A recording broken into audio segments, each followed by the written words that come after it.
Öcalan'a Özgürlük Kampanyası kurucu üyesi ve Kürdistan'a Barış Kampanyası temsilcilerinden Baroness Kristin Blava. Bugün bize katıldığınız için teşekkürler. Programına katılmaktan memnunum Erem, teşekkürler. Kristin, seni de bildiğin üzere Türk Devleti'nin işgal saldırıları son günlerde yoğunlaştı ve bu saldırılar devam ediyor. Medya savunma alanlarına yönelik bu son işgal saldırılarına ilişkin sizin reaksiyonunuzu öğrenelim.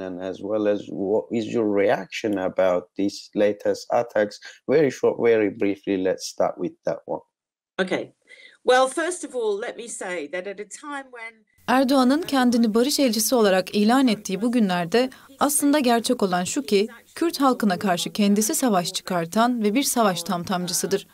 Bu saldırılar kesinlikle kabul edilir değildir. Ayrıca kimyasal silahlar kullanıldığına dair de çok ciddi raporlar var. Hiçbir şekilde iki defa düşünmeden tüm devrimci demokrat uluslararası kamuoyu ayağa kalkmalı ve bu saldırıları şiddetle kınamalıdır.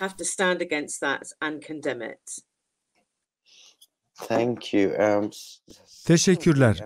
İkinci önemli konuysa Barzani ailesi ve Türkiye ilişkileri. Aynı zamanda Mesrur Barzani'yi Londra'da Chatham House'da gördük. İngiliz Başbakan Boris Johnson'la petrol boru hatları üzerine görüşmeler yaptığı biliniyor. Gerilla alanlarına yönelik yürütülen işgal saldırılarının bu üçlü temas trafiğinin bir sonucu olduğunu söylemek mümkün müdür?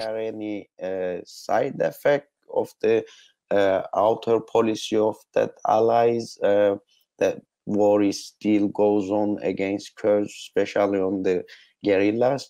Well, it seems to me that the current British government is... İngiliz devleti her an her şekilde kendisine avantaj sağlayabilecek her devletle görüşmeye ve anlaşmaya hazır olmuştur her zaman. Sizin bahsettiğiniz konular ve ilişkiler aslında şu sıralar İngiliz devletinin ilgi alanındadır. İster Barzani ile olan diyaloglarına, isterseniz diğer organizasyonlarla veya devletlerle olan diyaloglarına bakınız. Benim için ve hatta birçok devrimci demokrat kesim için de İngiliz devletinin bir durup artık etrafına bakması ve uluslararası ilişkilerini gözden geçirmesi gerektiğini düşünüyoruz. Ayrıca görüyoruz ki Kürt sorunu masada olduğunda kesinlikle tasalanmamız gereken şey nasıl barışçıl bir çözüm bulabiliriz olması gerekiyor. Ve aslında Kürt sorununda barışçıl bir çözüm aramayanları ise muhatap almamamız gerekiyor.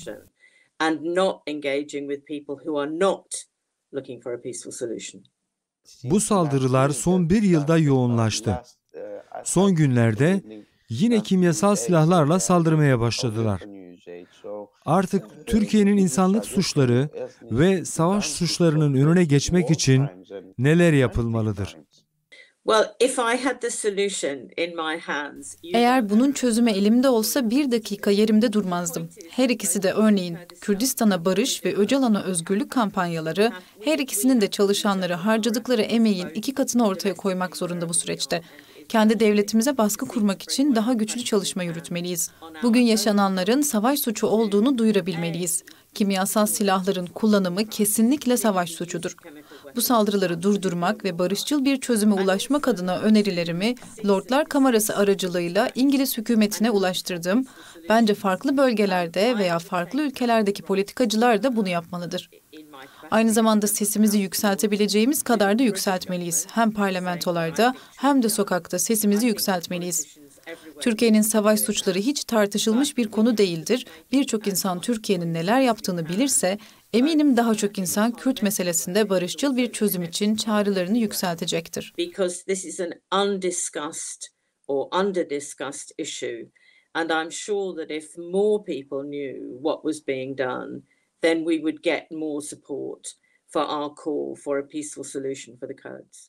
Son olarak siz Türkiye'nin halen PKK'nin terör etiketlemesinin arkasına sığınarak bu saldırıları devam ettirdiğini düşünüyor musunuz? Ayrıca batılı devletlerin Türkiye'ye karşı sessizliğinin bir etkisi halen PKK'nin listelerde tutulması olabilir mi?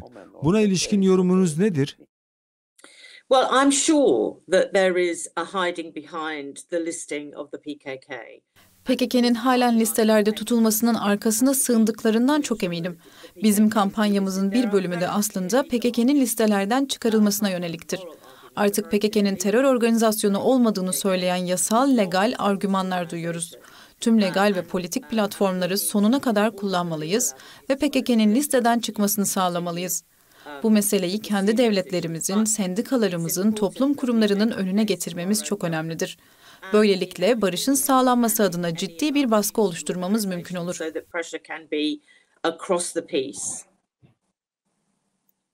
Öcalan'a Özgürlük Kampanyası kurucularından Baroness Kristin Blava. Bugün bize katıldığınız ve değerli yorumlarınız için teşekkürler. Teşekkürler Erem. Thank you.